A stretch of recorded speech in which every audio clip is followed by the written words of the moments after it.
What is figure 4? Parallelogram. ठीक है, so this is your parallelogram law. Now can you figure out क्या, अभी कुछ लिखो मत, let us explore it. Step 1, 2, 3 क्या होना चाहिए, सोच के देखो. Referring to figure 4, think about it. कहाँ से स्टार्ट करें? लॉ ऑफ ट्रायंगल में कहाँ से स्टार्ट किए थे? Redraw first vector. इसको कहाँ से स्टार्ट करें? कुछ भी anything that comes to mind, तभी सीखोगे. क्वेश्चन समझ में आ गया क्या? हम लोग क्या फॉर्मुलेट करना चाहते हैं, किस लॉ को? पैरेललोग्राम. लॉजिकल वे में step 1, step 2, step 3 and so on, इस तरह से. तो क्या होना चाहिए? हाँ, फर्स्ट ट्रायंगल. जैसे ही ट्रायंगल वर्ड आ गया, तुम कौन सा लॉ यूज करने लगे? Law of triangle. हम लोगों को कौन सा यूज करना है? तो उस वर्ड को अवॉइड करना है. किस वर्ड को? ट्रायंगल. आगे बताओ क्या करें?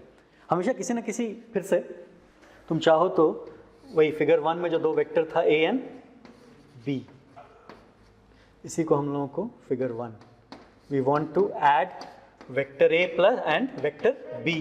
किस लॉ से? पैरेललोग्राम. अब क्या लॉजिक होगा, क्या स्टेप होना चाहिए? लुक एट दिस फिगर, और कुछ समझ में आता है तो बताओ. रीड्रॉ. फिर यहाँ एनी तो वर्ड यूज नहीं सही होगा ना, because you have two vectors, तो कोई ना कोई नाम तो देना होगा.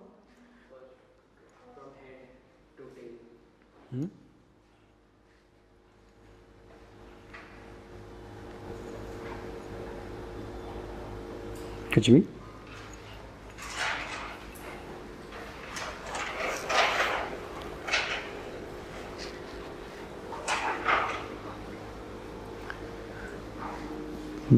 नहीं.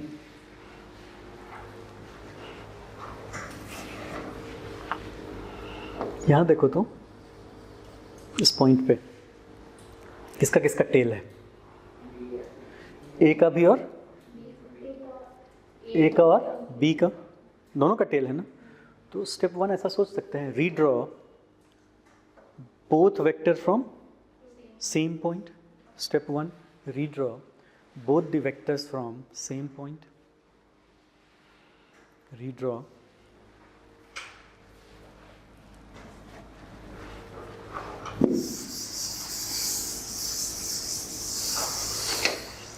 both the vector from same point. And do one thing, step को implement कर लो. उसी फिगर 1 में जो दो वेक्टर था ए और बी, स्टेप 1 इज ओवर और नॉट. देख लो इस डायग्राम, दोनों वेक्टर कहाँ से रीड्रॉ कर लिए? सेम पॉइंट से. Step 1 is over.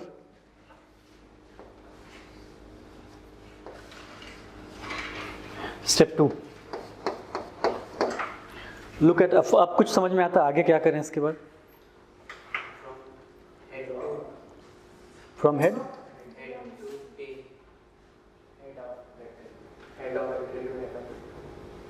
नहीं, अब तुम्हारे पास तो ये डायग्राम है, इसमें आगे क्या करोगे? यहां से कहां तक पहुंचना है? यहाँ से, फ्रॉम यहाँ से ए ड्रॉ करें और यहाँ से बी. तो तुम कहाँ से ए ड्रॉ करना सजेस्ट कर रहे हो? Head. The moment you say redraw vector A from head of B, head और टेल कोइंसाइड कर रहा है ना, तो which law you are using? Triangle law. जहाँ हेड और टेल कोइंसाइड किया, कौन सा लॉ हो गया वो? Triangle law. हम लोगों को कौन सा लॉ चाहिए? तो ज्योमेट्री में ये पढ़े हो, अगर ऐसा दो लाइन सेगमेंट गिवन है, याद करके देखो, दो लाइन सेगमेंट गिवन है like this, can you construct a parallelogram? With help of these two line you can construct a parallelogram और नॉट? तो स्टेप 2 क्या होना चाहिए? How many vectors are given in problem? How many vectors are given in problem? 2.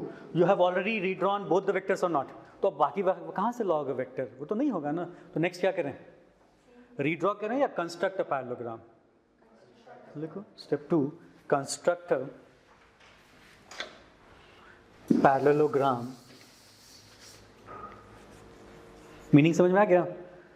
Construct a parallelogram with help of, ये important है, dotted lines. ये नहीं कि फिर से वेक्टर रीड्रॉ कर रहे हैं. With help of what? Dotted lines, not vector. So implement करो स्टेप 2 को वेक्टर ए, वेक्टर बी और डॉटेड लाइन से एक पैरेललोग्राम का, आई होप कि सबको ये चीज़ आता है ना, इस तरह से पैरेललोग्राम कंस्ट्रक्ट कर लेते हैं। तो कितना वेक्टर तुमको दिख रहा है बताओ इस फिगर में, 4 या 2 ही वेक्टर? 2 ही है ना। फिर से क्या लाइन यूज़ कर रहे हैं, एरो यूज़ कर रहे हैं या dotted line? Dotted line, done. अब स्टेप 3 कुछ बता सकते हो? Look at figure 4 again. Resultant क्या है उस पैरेललोग्राम का? क्या है रिजल्टेंट? डायगोनल है ना। Parallelogram has how many diagonals? 2। क्या दोनों डायगोनल इक्वल होगा direction wise? Direction wise equal है? नेवर। दोनों डायगोनल का डायरेक्शन सेम होगा या कभी नहीं हो सकता? So which diagonal is resultant?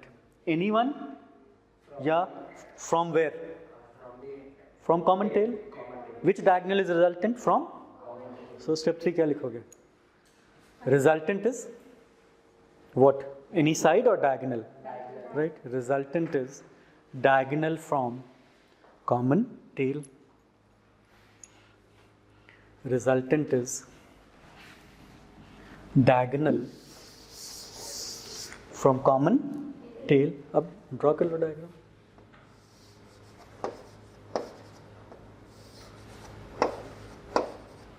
Step 3 के नीचे शो कर दो, this is your resultant. Done? Now you can write this resultant either as A plus B or B plus A or not. ये बताओ, इस रिजल्टेंट को केवल A plus B लिख सकते हो या B plus A भी लिख सकते हो? दोनों लिख सकते हैं ना। तो डज इट मैटर कौन सा फर्स्ट वेक्टर है? यहाँ तो फर्स्ट सेकंड का कोई मतलब ही नहीं रह गया, बिकॉज तुम क्या कर रहे हो, दोनों को क्या कर रहे हो, एक ही जगह से रीड्रॉ कर रहे हैं। और शेप क्या मिला? क्या लॉ का नाम है? पैरेललोग्राम लॉ या लॉ ऑफ पैरेललोग्राम। डन। क्या डिफरेंस हुआ ट्रायंगल लॉ और पैरेललोग्राम लॉ में, ये बताओ? फंडामेंटल डिफरेंस क्या है? In triangle law what coincides? Head and tail, and in parallelogram law tail coincides. यही फंडामेंटल डिफरेंस है ना। एक में हेड टेल कोइंसाइड करता है, दूसरे में क्या होता है? टेल कोइंसाइड करता है। अब एक चीज़ ये बताओ, इस ट्रायंगल लॉ और पैरेललोग्राम लॉ में ज़्यादा आसान तुमको कौन सा लगता है?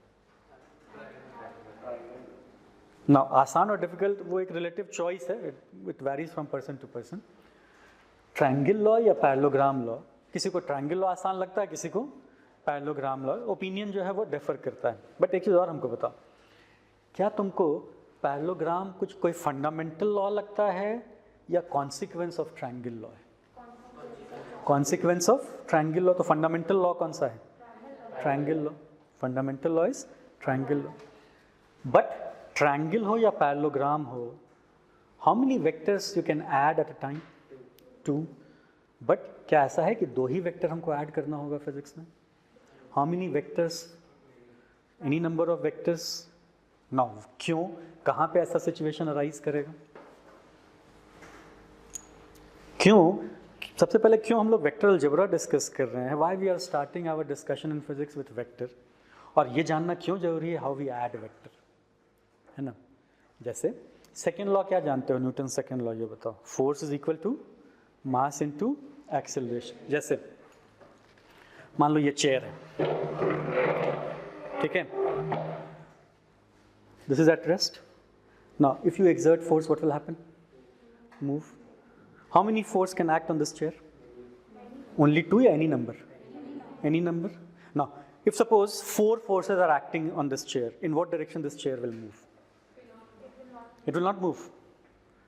4 force अगर इस पे act कर रहा है तो it will not move or it will move?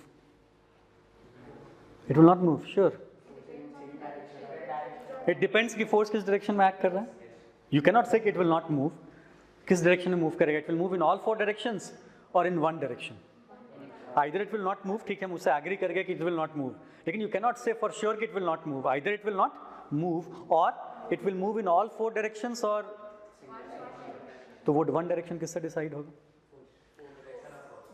एक force है या 4 है? तो चारों force का direction अलग अलग है, तो ऐसा करेगा चेयर कि बेचारे किसी को क्यों दुखी करें। एक इस तरफ force exert कर रहा है, थोड़ा इधर भी घूम लेते हैं, एक इधर फोर्स एक्सर्ट कर रहा है, थोड़ा उधर चले जाते हैं, एक इधर एक्सर्ट कर रहा है, थोड़ा इधर चले जाते हैं, एक ऊपर एक्सर्ट कर रहा है, थोड़ा ऊपर चले जाते हैं। ऐसा होगा, किस तरफ मूव करेगा? एक ही डायरेक्शन होगा ना। तो वो यूनिक डायरेक्शन किससे डिसाइड होगा? चारों वेक्टर को तुम क्या करोगे? उस चारों वेक्टर को क्या करोगे? ऐड करोगे ना। तो कितने वेक्टर को ऐड करना पड़ा? 4। 2 वेक्टर तो नहीं है। सो लेकिन ट्रायंगल लॉ और पैरेललोग्राम लॉ से कितने वेक्टर को तुम ऐड कर पा रहे हो? 2। सो कैन वी यूज, एक क्वेश्चन लिखो, पहले ये लिखो, with help of triangle law slash parallelogram law, with help of triangle law slash parallelogram law, we are adding how many vectors? 2 vectors. With help of triangle law slash parallelogram law,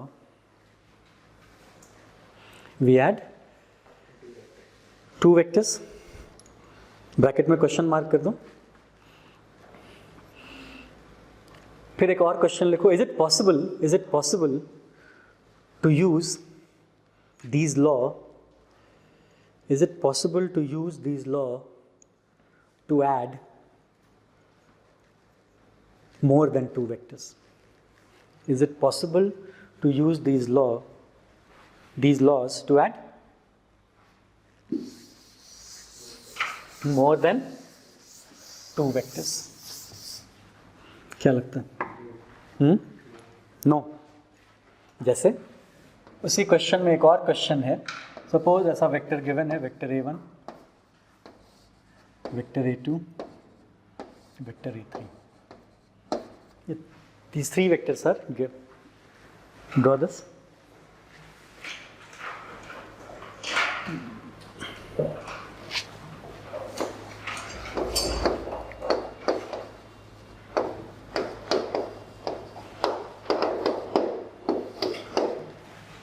ये question हो गया. So how many vectors you are suppose to add? 3. How to solve this? और हम example बता दिए तुमको chair का. कितना वेक्टर मिल सकता है तुमको ऐड करने को? ओनली 3. एनी नंबर 4 और एनी नंबर. बहुत सारा फोर्सेस पे ऐड कर सकता है ना, तो इसलिए वो तो सीखना होगा. So how to add.